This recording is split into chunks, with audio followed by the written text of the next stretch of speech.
Hey everyone, in this video I'm going to review the UnlocX Blaster Pistol V1. I'm going to unbox it, go over the different parts and features of the blaster.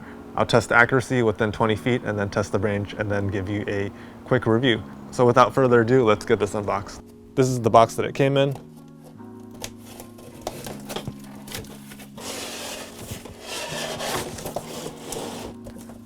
This is the front of the box. This is the side, the top, the bottom, and the back.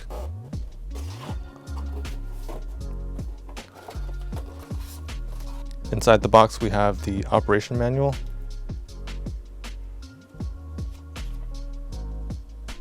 These are the gel rounds.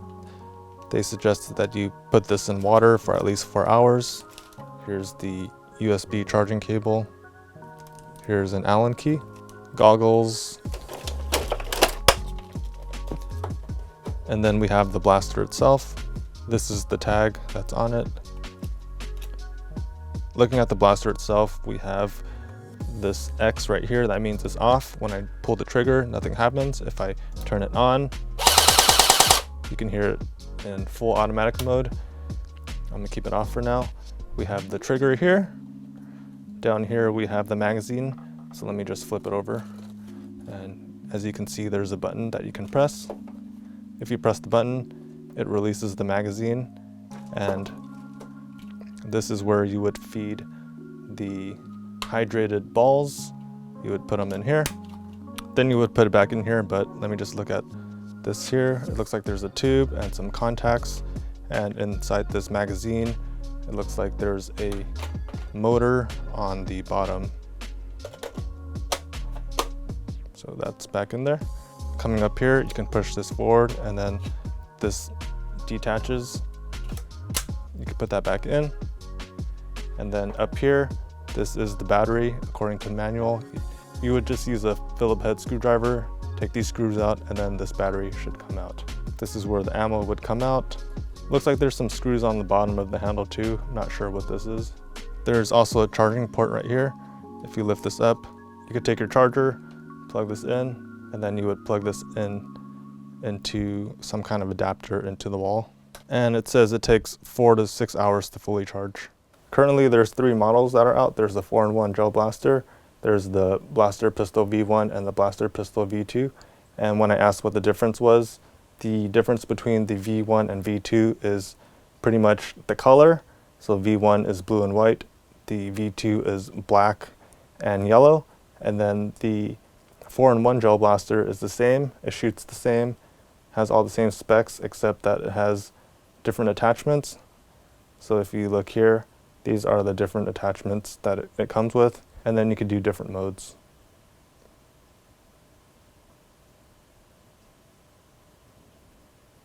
The prices are also different. As you can see here, the 4-in-1 is $119.99. It's on sale right now for $89.99.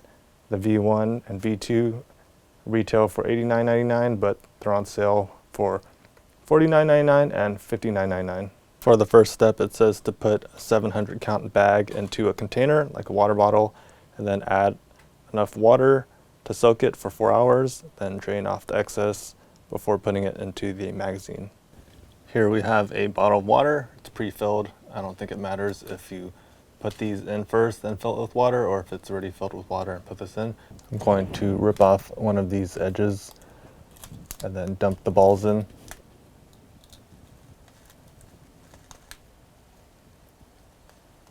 I could have made this hole a little bigger, but I didn't want to spill any. So that's that. So the balls actually didn't take up much space in the water bottle. I'm gonna leave this overnight and see how big it gets in the morning. It's been a few days since this hydrated ammo's been in this bottle, and as you can see, it probably increased in size by like a factor of 50. So right now I'm just gonna drain all this water out.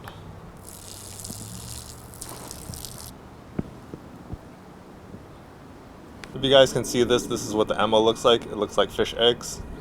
I'm gonna load it into the hopper.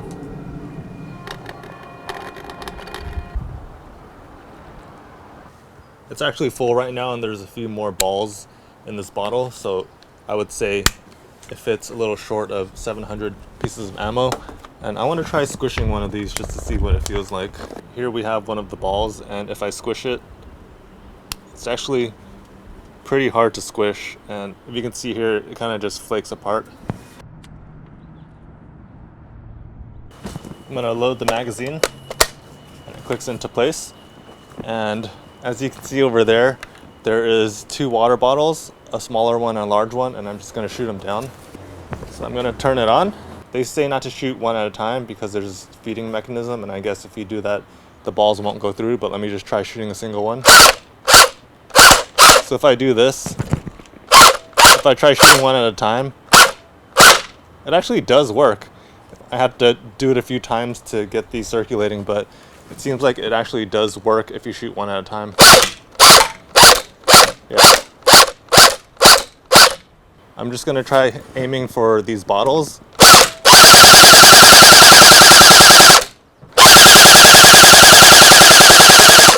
Yeah, I had to hit it a little higher so it fell down. Some of you might be wondering, how hard does this hurt? So I'm just gonna shoot my hand right here. It actually stings a little bit. It's like getting hit by a marble, but I guess getting hit further down wouldn't hurt as much.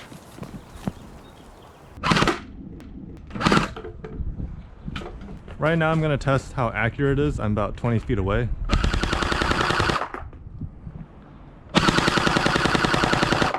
And they're still hitting the piece of foam. I'm gonna test the range, and from previous fire rings, I noticed that the balls land where that asphalt area is, or close to that wall. So if I shoot a few, and even if I angle it, you can see that it's bouncing towards the wall. So I'm just gonna walk and see what that measurement is. This is where the balls landed. You can see them in the grass over there, and then you can see some that splattered on the ground right there. From where I was, I counted 32 steps, and my stride is about 3 feet. So it's close to, it's like 96, close, I would say it's close to 100 feet. So just as an approximation, this gun can shoot 100 feet. Even when I angled it higher, it was still getting that same distance. Right now I'm just shooting against a concrete wall, and as you can see, these balls are just splattering, and then on the ground they're just fragments of those gel pieces. I haven't had the chance to see one of these balls decompose over time. Considering how small they were before, I would assume that after these balls dry or dehydrate, that they'd be really small and would leave a small footprint on the ground.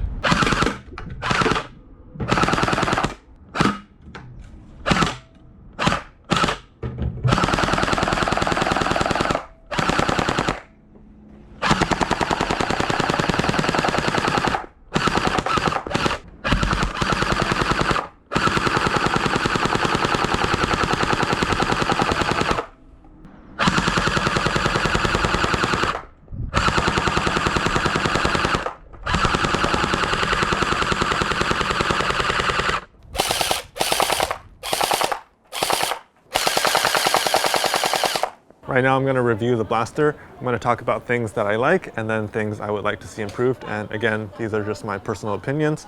So starting with the things that I like that this is very solidly built. It feels very sturdy in your hands. It feels like it's weighted right here too, so it's very comfortable. I like that the magazine holds approximately 700 rounds. There's these little packs of 700 rounds that you put in water, and once it comes to full size, almost all of that fits in here. You might be like 5 short or something. Most of the toy guns that I've used in the past are either the foam darts or the Nerf rival like foam balls, and usually you can fit around 6 to 24 rounds, and it's nice that this can hold 700. I also like that the battery is integrated. It has that USB charger that it comes with, which means you don't have to keep swapping out like C or AA batteries, which is very nice. It's pretty accurate too. I had this 8x10 piece of foam, and when I was shooting it from 20 feet away, I was constantly hitting that target. I wanted to see how painful it was, so I shot myself about a foot away, and it's been 2 to 3 hours and I still have this red mark. So It does hurt somewhat. It's like getting hit by a marble. It hurts more than a Nerf dart or Nerf rival round, but it doesn't hurt as much as a paintball gun. I would say that if this is the Nerf dart and this is the paintball, it's kind of not in the middle, but a little higher towards the paintball side. So depending how far you are, if you're pretty close, it's gonna hurt more, but if you're further away, I would say it wouldn't hurt as much. Some suggestions that I had for future iterations is that this could be a little smaller. I just feel like it's a little bulky carrying it around, and just the size itself feels a little big. It'd be nice if it was like half the size. I'm not sure what's going on here, but it feels like it's a little bit of dead space. If they could shrink down the battery somehow too, that'd make it a lot smaller. I know I talked about getting the pistol smaller, but it'd be nice to see a larger magazine in the future. That way you can hold more rounds. If you could hold like 2 or 3 times the amount of rounds, that'd be cool. 700 rounds is a lot, but I feel like if you hold the trigger, you could deplete all of this ammo within like a minute or 2. The last suggestion I had was making a cheaper version of this, maybe not including the battery, but providing your own batteries. When I first saw gel blasters on the market, they were all at least $50. This one retails for $89.99, and on sale it's $50 to $60. I feel like most people won't be willing to fork up that amount to test one of these blasters. Because the foam darts and the foam balls, those blasters you can get for at least like $10. So if they're able to make a cheaper version by taking some of these more expensive parts off, I think people would buy that as well. If you're in the market for a gel blaster, I would recommend that you check this one out to see how you like it. There's also a version that has all of the other attachments. I was told that they all perform the same, the V1, V2, and the 4-in-1. Whichever one that you get, it should all perform the same. Please like this video if you found it helpful. If you have any questions or comments, leave them in the comment section below. And if you want to see more videos like this, then please subscribe to my channel. So thank you and take care.